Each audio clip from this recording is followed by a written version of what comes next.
Assalamualaikum warahmatullahi wabarakatuh. Alhamdulillah wa syukurillah la haula wa la quwata illa billahil aliyil azim. Alhamdulillah wa bihi nasta'inu ala umuri dunya waddin wassalatu wassalamu ala asyrafil anbiya wal mursalin sayyidina wa maulana Muhammadin wa ala alihi wa sahbihi ajma'in amma ba'd. Yang terhormat Bapak dosen pembimbing Matkul Aswaja Pak Hia dan juga teman-teman yang menyaksikan.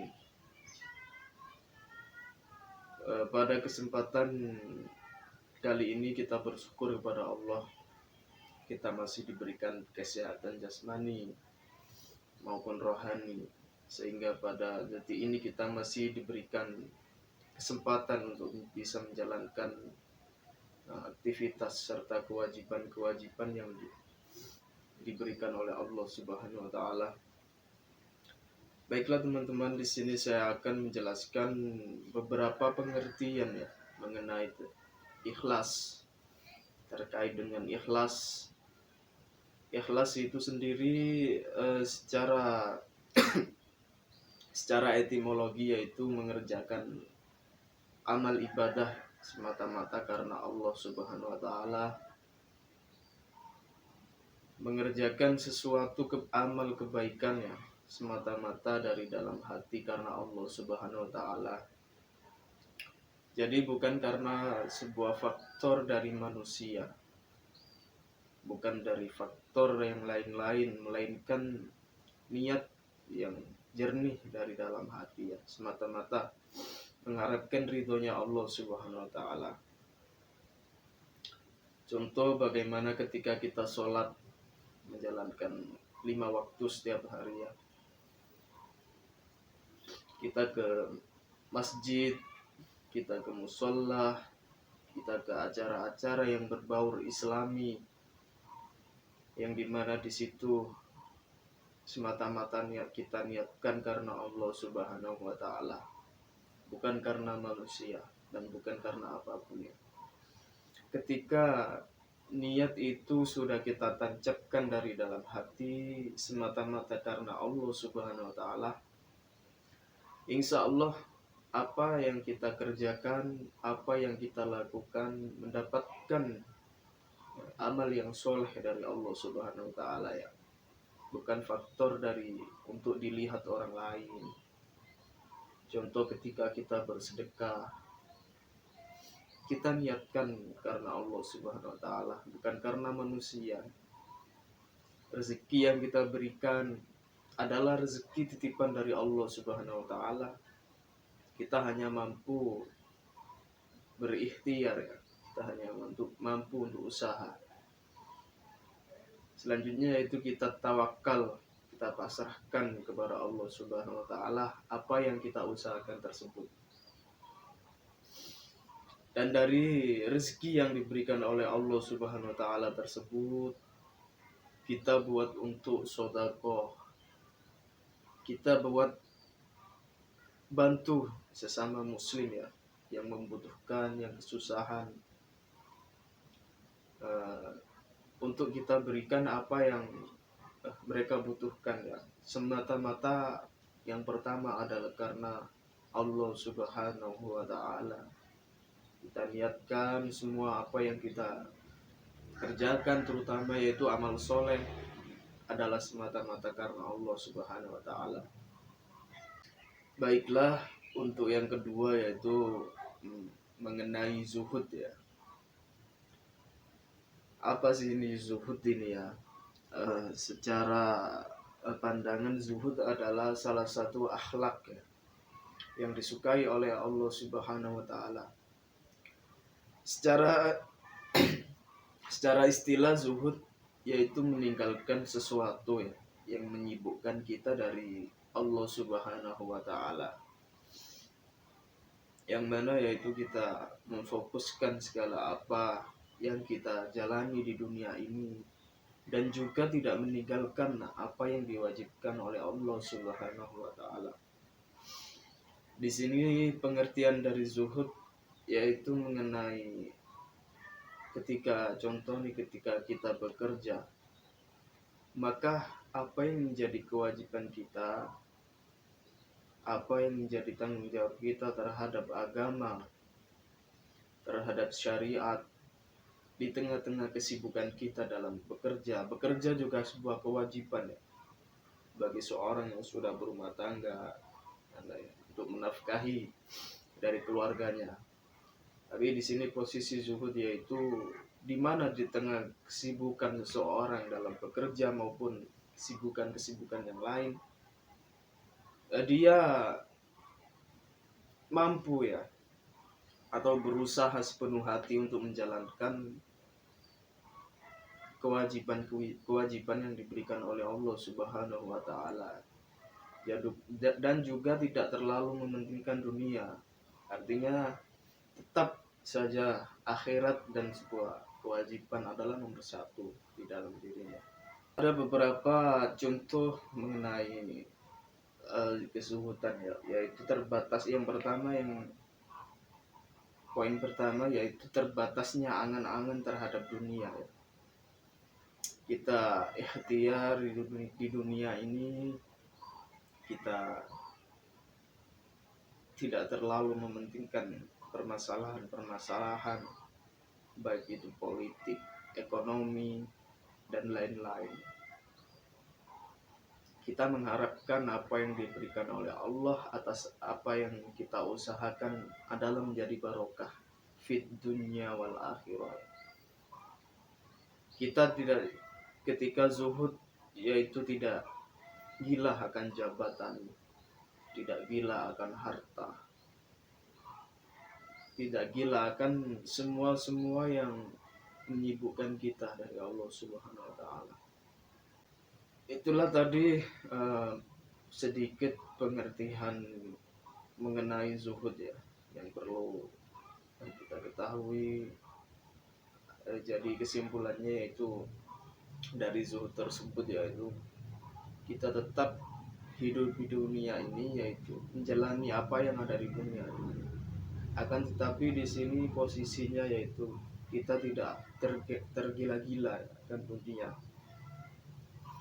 tidak terombang-ambing oleh kerasnya zaman.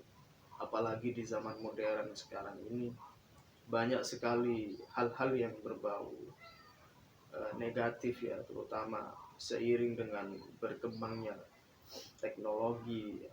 Semakin mudah orang melakukan maksiat, bahkan dari HP sekalipun, handphone. Baiklah, selanjutnya yaitu mengenai menahan nafsu.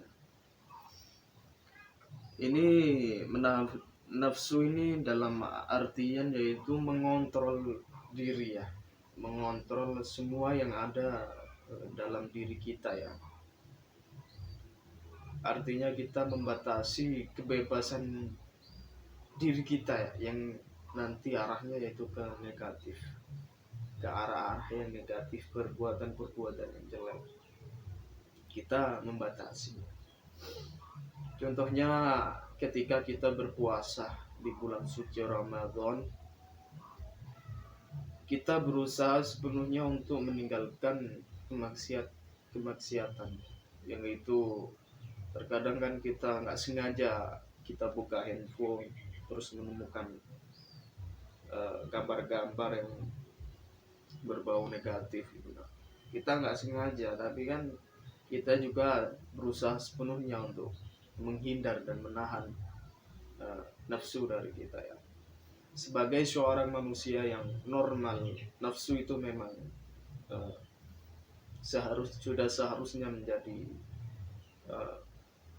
musuh kita ya. Kita perangi nafsu-nafsu yang negatif yang ada dalam diri kita ya.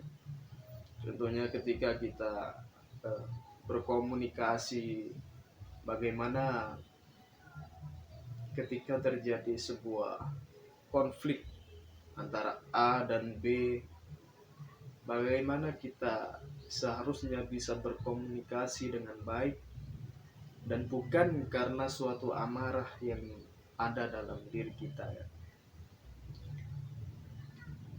Contohnya ketika kita memandang lawan jenis juga sebagai manusia yang normal juga kita mempunyai nafsu terhadap lawan jenis. Akan tetapi semua itu akan teratur dan terkondusif, terkontrol ya. Maaf, bukan terkondusif, terkontrol oleh manajemen dari nafsu kita. Bagaimana cara kita mengatur agar tidak terlena oleh lawan jenis tersebut. Yang terakhir, yaitu poin terakhir dari menahan nafsu ini adalah amarah ya. Kita seringkali dalam kehidupan sehari-hari, bahkan ketika berteman, bahkan ketika dimanapun berada ya, kita pasti kita menemukan ketidakcocokan, baik itu dari dalam diri kita maupun dari orang lain ya, dari eksternal. Amarah sangat perlu teman-teman kita jaga, kita kontrol sesulit apapun itu. Banyak sekali kejadian-kejadian yang mengedepankan amarah serta tidak mengatur ya, mengontrol diri, sehingga apa? Sehingga akhirnya adalah kehancuran. Kita sama saja menuruti hawa nafsu dari amarah tersebut, yang mana kita sebagai sesama muslim, baginda Nabi Muhammad SAW juga melarang kita untuk marah. La taghdab, jangan marah, hindarilah, dan lain-lain. Oleh sebab itu teman-teman, dari menahan nafsu ini adalah titik poinnya adalah menahan dalam bentuk negatif apapun itu dari dalam diri kita. Selanjutnya yaitu terkait dengan istiqomah. Istiqomah, apa sih istiqomah itu teman-teman? Menurut saya istiqomah itu adalah sebuah penerapan ya. Sebuah penerapan dari dalam diri kita ya, di kehidupan sehari-hari kita, yang dimana sebuah amal itu dalam bentuk amal maupun apapun yang berbau positif lah, secara terus menerus dan continue dalam kehidupan diri kita. Artian lain dari istiqomah ini secara garis besar yaitu lurus tegak, artinya tidak tergoyah oleh siapapun. Amal ibadah maupun perbuatan amal-amal yang lain, sekecil apapun itu, kita lakukan setiap hari, kita lakukan dalam jangka waktu yang konsisten, secara kontinu. Nah, dari keistiqomahan itu nanti akan menimbulkan sebuah perubahan-perubahan ya, terutama perubahan-perubahan dari diri kita. Contoh ketika kita setiap hari rutin membaca Al-Quran dan mengamalkan, berusaha sepenuhnya isi-isinya. Kita baca Al-Quran setiap malam selepas maghrib, kita baca besoknya lagi, seterusnya 1 tahun, 2 tahun, sampai 10 tahun. Insya Allah itu nantilah yang akan mengubah hidup kita menjadi lebih baik. Allah akan melihatkan mana yang baik dan mana sisi yang buruk terhadap diri kita. Allah langsung yang akan melihat. Sebuah amal positif, amal kebaikan terutama, contoh membaca Al-Quran. Dalam suatu riwayat ya, saya pernah membaca, barang siapa yang istiqomah atau senang membaca Al-Quran, insya Allah nanti Al-Quran tersebutlah yang akan menolong kita ya di hari kiamat nanti. Yang selanjutnya yaitu mengenai tahiyatun nafs ya. Di sini tahiyatun nafs ya, pengertian dari menumbuhkan, mengembangkan, dan memperbaiki serta mensucikan diri ya. Lebih ke taubat sih kalau menurut saya, lebih ke arah bagaimana diri ini agar selalu dan berusaha menjadi baik dimanapun kita berada ya.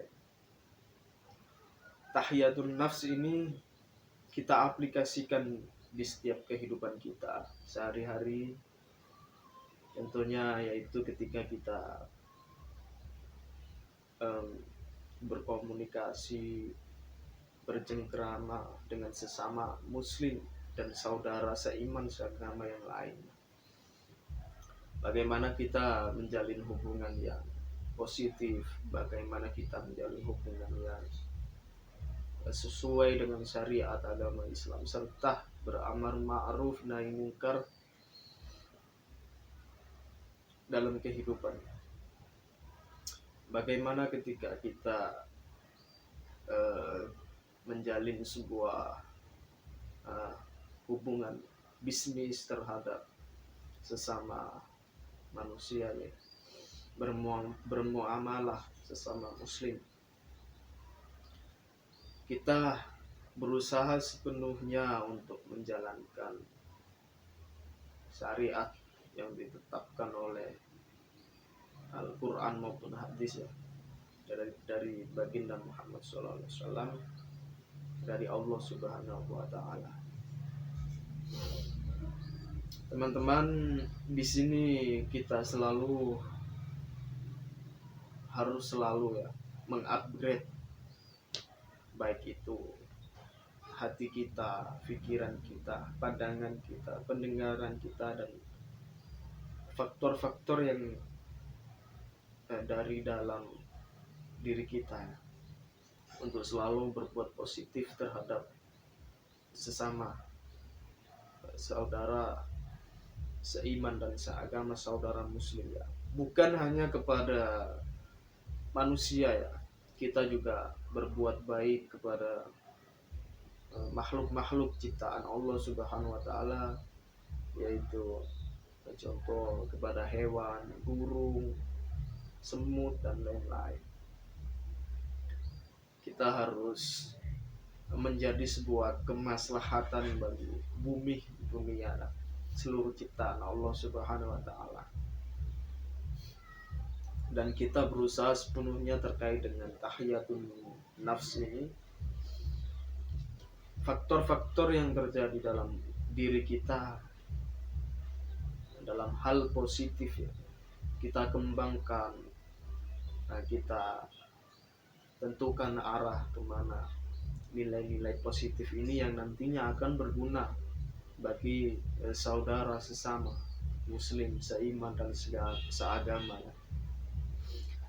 Baiklah teman-teman, itulah tadi sedikit mengenai tentang keikhlasan, kezuhudan, terus istiqomah dan tahiyatun nafs. Semoga apa yang saya sampaikan dan apa yang saya utarakan terkait tersebut dapat bermanfaat bagi kita semua, dapat menjadikan diri kita lebih baik lagi ya. Oh iya teman-teman, di sini saya perlu tegaskan lagi bahwa tugas video ini adalah semata-mata untuk memenuhi tugas dari mata kuliah saya Aswaja, yang mana apabila dari video dan kata-kata saya serta apa yang saya sampaikan ini menemukan sebuah kekeliruan maupun salah tafsir dari apa yang saya sampaikan tadi, saya mohon maaf yang sebesar-besarnya kepada teman-teman yang menyaksikan. dan juga saya mohon maaf kepada Allah Subhanahu wa taala atas apa yang saya sampaikan, 4 poin tadi ya, terkait dengan ikhlas, terus zuhud, terus istiqomah, dan yang terakhir yaitu tahiyatun nafs tadi. Baiklah teman-teman sekalian, kurang lebihnya mohon maaf yang sebesar-besarnya. Semoga kita selalu dalam lindungan Allah Subhanahu wa taala dimanapun kita berada, keluarga kita, sahabat kita, guru-guru kita, teman-teman kita, serta semoga Indonesia menjadi negara yang baldatun thayyibatun wa rabbun ghafur, serta di tengah-tengah pandemi ini, virus corona ini, semoga Allah cepat-cepat mengangkat virus corona dari Indonesia maupun dunia ya. Allahul muwaffiq ila aqwamit thoriq. Wassalamualaikum warahmatullahi wabarakatuh.